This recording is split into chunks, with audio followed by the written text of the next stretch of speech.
Good morning students. बेटा आज हम जीके का 14th चैप्टर स्टार्ट करेंगे। हमारे चैप्टर का नाम है India in Asian continent. Continents क्या होते हैं? कॉन्टिनेंट एक लार्ज लैंड मासेस होते हैं जो अर्थ के सरफेस पर पाए जाते हैं। हमारे वर्ल्ड में टोटल कितने 7 कॉन्टिनेंट्स हैं और इंडिया जो है वो एशिया कॉन्टिनेंट के अंदर आता है। तो अभी हम ये मैप जो देख रहे हैं पिक्चर में, इसमें हमें ये एशिया कॉन्टिनेंट का मैप है। इसके अंदर हमें बताना है कि इंडिया कौन सा है और इंडिया के आसपास की कंट्री कौन कौन सी है। Now try to answer the following question. तो हमारे पास कुछ क्वेश्चंस हैं अभी। The world highest peak Mount Everest is located in dash. World की सबसे ऊंची चोटी माउंट एवरेस्ट कहाँ पर है? नेपाल में। The most populated country of the world is dash. World की सबसे ज़्यादा पॉपुलेशन वाली कंट्री कौन सी है? China. It lies in the Asian continent, जो कि एशियन कॉन्टिनेंट के अंदर आती है। थर्ड है हमारा dash is the world largest country. World की सबसे लार्जेस्ट कंट्री कौन सी है? Russia. Which has the world longest railway system. जिसका वर्ल्ड का सबसे लंबा रेलवे सिस्टम है। क्या कहते हैं उस रेलवे सिस्टम को? Trans Siberian. फोर्थ है हमारा the largest lake the dash also lie in Asia. जो सबसे बड़ी लेक है वो एशिया की कौन सी है? Caspian sea. इसके बाद क्या है? Dash and dash are the 2 main desert found in Asia. Asia के अंदर कौन से 2 मेन डेजर्ट हैं? रेगिस्तानी इलाके, मतलब Gobi and Thar. Asia covers about dash of the total earth land area. पूरे के पूरे अर्थ पे जितना लैंड एरिया है एशिया उसका कितना पार्ट कवर करता है? 1/3 पार्ट कवर करता है।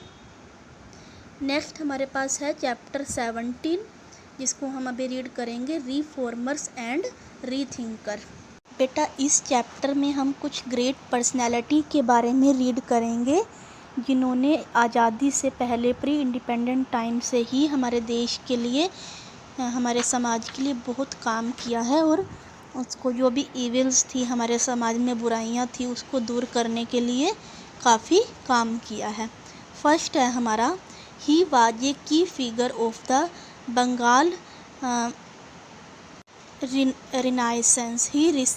ये जो पर्सन है इसको बंगाल का निर्माता कहा जाता है। He receive the title Vidyasagar for his excellence in Sanskrit study.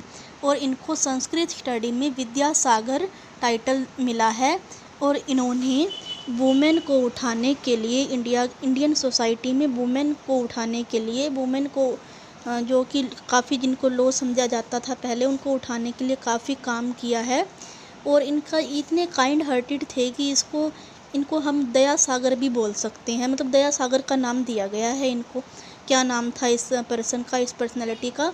Ishwar Chandra Vidyasagar. Second है हमारे पास, इसको रीड करते हैं हम। He left his luxuries life to serve the downtrodden section of the society. जो नीची जाति थी उनको इन्होंने ऊपर उठाने के लिए, उनके लिए काम करने के लिए अपनी जो लग्जरी लाइफ थी उसको भी छोड़ दिया। He is particular known for his contribution in the rehabilitation of people suffering from leprosy and established the Anandwan Ashram. इन्होंने उन लोगों के लिए काम किया मेनली जो कुष्ठ रोग से पीड़ित थे। एक बीमारी का नाम है लेप्रोसी। और इन्होंने एक आश्रम भी बनवाया, आनंदवन आश्रम। क्या नाम है इनका? बाबा एमटे। नेक्स्ट है हमारा third, he gave the slogan go back to Vedas. इन्होंने एक स्लोगन दिया कि वापस वेदों पर आ जाओ। और इन्होंने आर्य समाज की स्थापना की और इन्होंने वैदिक धर्म का काफ़ी प्रचार किया। और ये किसके अगेंस्ट थे? जो मूर्ति पूजा हम करते हैं, आइडोल वर्शिप, या फिर एनिमल्स की बलि देते हैं, या इस तरह के जो पुराने रीति रिवाज हम जो भी फॉलो करते हैं उनके ये खिलाफ थे। ही सपोर्टेड, और इन्होंने फीमेल एजुकेशन के लिए काफ़ी काम किया। इन्होंने फीमेल एजुकेशन के लिए सपोर्ट किया।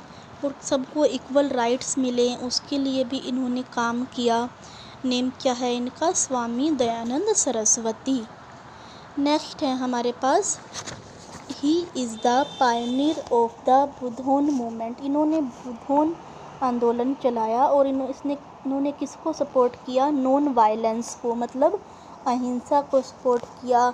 और इन्होंने वकालत की ह्यूमन राइट्स के लिए कि सभी ह्यूमंस को उनके राइट मिले। और ये फर्स्ट पर्सन थे जिनको इंटरनेशनल रेमोन मैगसेसे अवार्ड मिला। ठीक है, इनका नाम क्या है?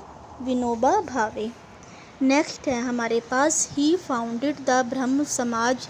इन्होंने ब्रह्म समाज की स्थापना की। इनको क्या कहा जाता है? मेकर ऑफ मॉडर्न इंडिया, आधुनिक भारत का निर्माता। आधुनिक भारत का निर्माता कहा जाता है इनको।